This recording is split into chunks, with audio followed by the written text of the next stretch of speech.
Hello friends, ये जो question है कि आपको बताना है ईयू और इंडिया का जो रिलेशनशिप है उसके बारे में कि उसमें क्या चैलेंजेस हैं और किस तरह से वो क्या जो पोटेंशियल है दोनों के बीच में क्या उसको रियलाइज़ करना पॉसिबल है। ठीक है, तो देखिए इंडिया और यूरोपियन यूनियन का जो रिलेशनशिप है उसका 75 ईयर्स हो गया है। ठीक है, तो देखिए दोनों देशों के बीच में बहुत सारे पॉइंट्स पे कन्वर्जेंस है और बहुत सारे पॉइंट्स पे डाइवर्जेंस है और आपको दोनों को समझना पड़ेगा। जो दोनों का रिलेशनशिप है जिस तरह से इवॉल्व हो रहा है उसको समझने के लिए आप जब इस तरह का क्वेश्चन आता है तो आप बताओगे कि हमने एफटीएस मतलब फ्री ट्रेड जो एग्रीमेंट होता है वो बहुत सारे एशियन नेशन से किया, लेकिन हम इसको और ज़्यादा अब वाइडन करना चाहते हैं। हमने ऐसा जो एग्रीमेंट है यूके से किया, लेकिन अभी तक हम जो ईयू से है वो नेगोशिएट कर रहे रीनेगोशिएट कर रहे हैं, लेकिन कोई सही पॉइंट पे मतलब हमारा जो मतलब कि जो भी इश्यूज़ हैं वो मर्ज नहीं हो रहे हैं, तो इसलिए हम लोग अभी तक एफटीए नहीं कर पाए हैं विद ईयू।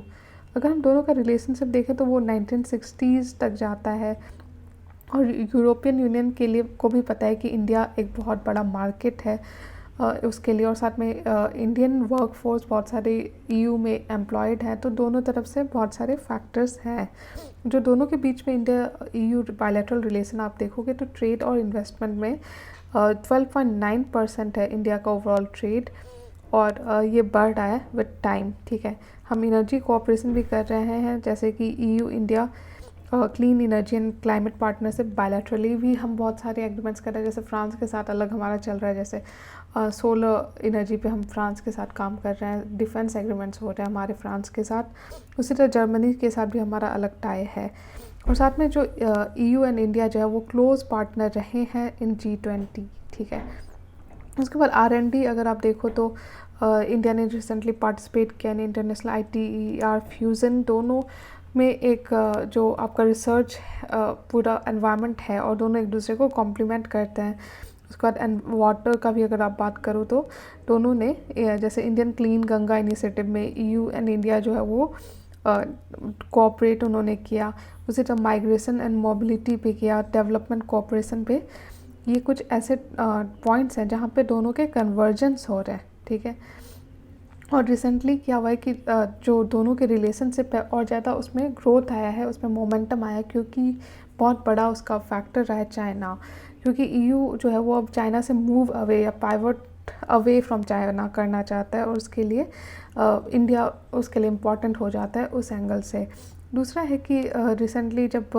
जिनजियांग में जिस तरह से उइगुर मुस्लिम माइनॉरिटी के साथ जो ट्रीटमेंट है उसके अगेंस्ट जब ईयू ने सैंक्शन लगाया तो चाइना को अच्छा नहीं लगा। फिर तीसरा फैक्टर है कि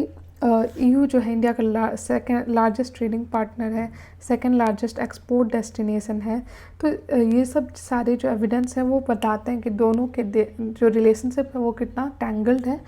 और कितना ज़्यादा स्कोप है। साथ में जो वर्चुअल समिट जो हुआ था जिसमें कनेक्टिविटी पार्टनरशिप पे बात हुई through digital energy transport people to people, और साथ में मतलब ये भी बात हुई कि दोनों मिलके बाकी जगह काम कर सकते हैं, जैसे अफ्रीका, सेंट्रल एशिया। जो ईयू का एक्सपोर्ट है वो भी अनरियलाइज्ड है और इंडिया के पास पोटेंशियल है टू रियलाइज इट। ठीक है, और साथ में जो जिस तरह से कोविड के बाद जो नया सिनेरियो है, देखिए ईयू भी अब चाहता है कि और समझता भी है कि वो ज़्यादा चाइना पे रिलाई नहीं कर सकता, उसका जो भी इम्पोर्ट है या सप्लाई है उसको और ज़्यादा डाइवर्सिफाई करने की ज़रूरत है, तो उस एंगल से इंडिया एक इम्पॉर्टेंट प्लेयर हो जाता है यूरोपियन यूनियन के लिए। ठीक है, लेकिन कंसर्न्स अगर हम समझें कि प्रॉब्लम्स क्या क्या हैं, तो देखिए पहला तो कि जो हमारा ट्रेड इनिशिएटिव चल रहा है BTIA जिस पे अभी नेगोशिएशन चल रहा है, और अभी तक जो बातें हैं वो सुलझी नहीं है, क्योंकि ईयू का डिमांड है जैसे कि बहुत ज़्यादा ड्यूटी कट करने इन ऑटोमोबाइल, टैक्स को कम करना ऑन वाइन्स, साथ में जिस तरह से IPR मतलब इंटेलेक्चुअल प्रॉपर्टी रेजीम में जो ईयू का फ्रंट है स्टैंड है वो टोटली इंडिया के अगेंस्ट जाता है। साथ में ईयू चाहता है कि इंडिया का डाटा लोकलाइजेशन नॉर्म्स और ज़्यादा रिलैक्स हो, प्रोटेक्शन मिले to all items with GI, जबकि इंडिया का डिमांड है कि उसे डाटा सिक्योर स्टेटस मिले जो कि उसके IT सेक्टर के लिए इम्पॉर्टेंट है, जो स्किल्ड वर्कर्स हैं, क्योंकि हमारे देश से बहुत ज़्यादा स्किल्ड वर्कर्स जाते हैं यूरोपियन यूनियन, उसमें जो ईयू है वो रिलैक्स करे, साथ में sanitary and phytosanitary technical barriers to trade, ये ऐसे एरियाज़ हैं जहाँ पे इंडिया चाहता है कि ईयू और ज़्यादा लिबरल हो, ठीक है। पहला तो ये है। दूसरा है कि ट्रेड इम्बैलेंस दोनों के बीच में बहुत ज़्यादा है, चाहे आप अगर ओवरऑल ट्रेड देखो तो 1.9% है, जबकि चाइना के साथ ये 13.8% है। तीसरा है कि इंडियाज़ परसेप्शन ऑफ ईयू, मतलब कि देखिए ईयू जो है वो बेसिकली एक ट्रेड ब्लॉक है, एक टोटल ब्लॉक है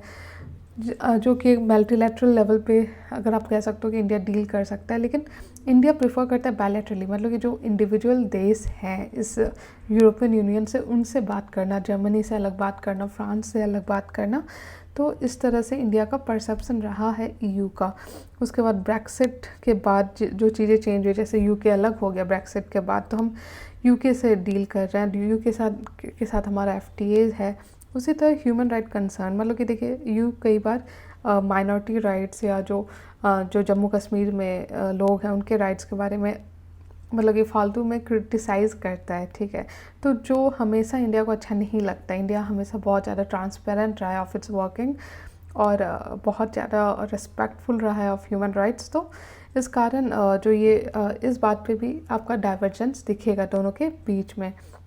तो वे फॉरवर्ड में वही बात है कि हमें जो कॉमन वैल्यूज़ हैं इन कॉमन एक्शन वो लाने की ज़रूरत है। दोनों कोलैबोरेट कर सकते हैं